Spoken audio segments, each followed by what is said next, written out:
നെസ്റ്റിലേക്ക് ഏവർക്കും സ്വാഗതം. ഇന്ന് ഞാൻ വായിക്കാൻ പോകുന്നത് ഒരു കഥയാണ്. കഥയുടെ പേര് മേഘങ്ങളുടെ കത്തുകൾ.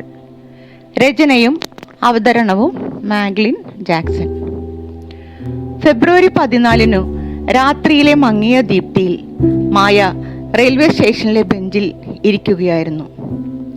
ജനക്കൂട്ടത്തിനിടയിൽ അവൾ മാത്രം ഒറ്റയ്ക്കായി.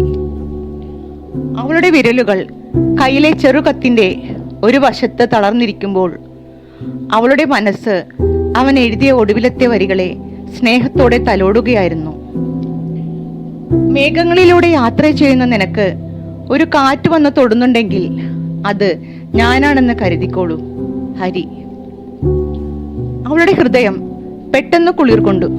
അവന്റെ പേര് വായിക്കാൻ പോലും അവൾ എത്ര നാളാണ് കാത്തിരുന്നത്. സമയം കഴിയുകയാണ്.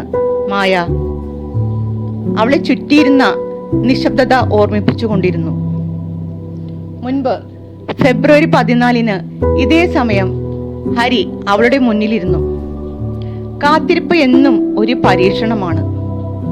അവൻ പറഞ്ഞിരുന്നത് പോലെ ഇന്ന് അവളെക്കാൾ അതിൻ്റെ കഠിനത ആർക്കും അറിയില്ല. സ്നേഹം അകലുമോ? എപ്പോഴും അവൾ അവനോട് ചോദിക്കുമായിരുന്നു.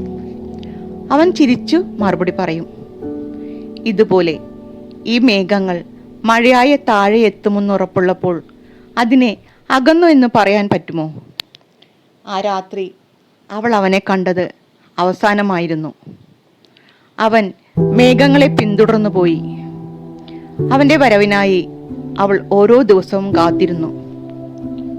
ഒരു കാറ്റ് മുഖത്ത് തട്ടുമ്പോഴോ ഒരു കത്ത് കയ്യിൽ വരുമ്പോഴോ അയാൾ ഒളിഞ്ഞു നിൽക്കുന്നുണ്ടാകുമെന്നുള്ള വിചാരം അവളുടെ ഹൃദയത്തെ ചകിതയാക്കി. വർഷങ്ങൾക്കിപ്പുറവും അവളുടെ കൈകളിൽ അവന്റെ കത്തുകൾ മാത്രമേ അവശേഷിച്ചുള്ളൂ. പക്ഷേ അവ എഴുതിയ ആ കൈകളില്ല. വെളിച്ചം കുറഞ്ഞ സ്ട്രീറ്റ് ലാമ്പുകൾക്കിടയിൽ അവൾ ഒറ്റയ്ക്കിരുന്നു.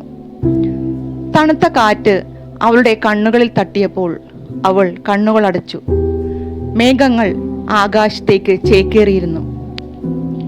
അവൾ അതിനെ നോക്കി ചിരിച്ചു. ഹരി, ഇന്നും ഒരു കാറ്റ് തലോടുന്നുണ്ട്. കാത്തിരിപ്പിന് ദൈർഘ്യം കൂടി വരുന്നു. മേഘങ്ങൾ ഒരിക്കലെങ്കിലും മഴയായി തിരികെ എത്തും. ഹരി അവളെ വഞ്ചിച്ചു എന്ന് കരുതാൻ പറ്റില്ല. അതിനാലാണ് മായ ഇന്നും അവനെ കാത്തിരിക്കുന്നത്. അവൻ ഒഴിവാക്കാനാകാത്തൊരു യാത്രയ്ക്ക് പോയവൻ. അതൊരു മരണയാത്രയായോ? അവനെ എവിടെയോ തട്ടിയുടച്ചോ? അവൾക്കറിയില്ല.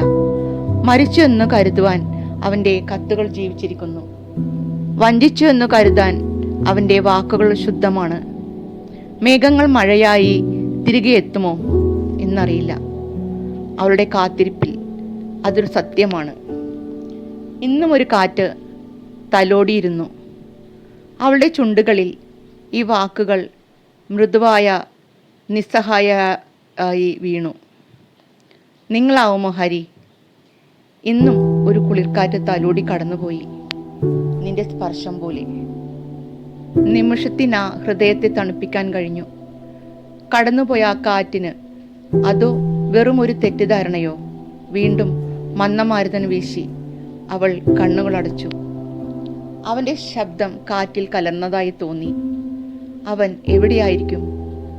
എന്തിനാണ് അവൾ ഇന്നും ഈ ഓർമ്മകളിൽ തളർന്നു നിൽക്കുന്നത്? മേഘങ്ങൾ ആകാശത്തേക്ക് ചേക്കേറിയിരുന്നു. അവൾ അതിനെ നോക്കി ചിരിച്ചു.